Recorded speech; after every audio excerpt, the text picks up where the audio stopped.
Good morning students. आप सब कैसे हो? बहुत अच्छे। आई होप आप सब बहुत अच्छे होंगे। तो आपका पिछले वीडियो में आपने क्या पढ़ा था? Sound of C.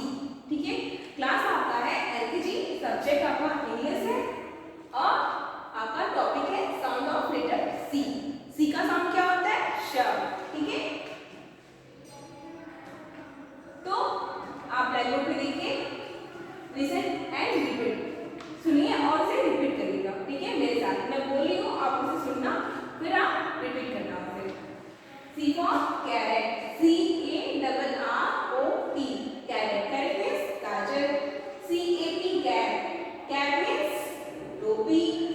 CUP cup, cup means cup. तो आप सब देख रहे हो, C for carrot, C for cap, C for cup. ठीक है, तो आप सब कैरेट देखे हो बच्चों? कैरेट आप सब खाते भी होंगे, आगे सब बच्चे खाते होंगे, है ना? तो कैरेट मीन्स क्या होता है? गाजर होता है, रेड कलर का होता है। कैप, कैप मीन्स टोपी। कप, जिसमें आप सब चाय पीते हो, वो क्या होता है?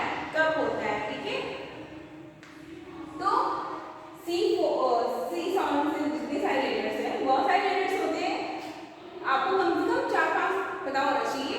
जैसे C for cat, C for cup, C for cap, C for carrot. ठीक है,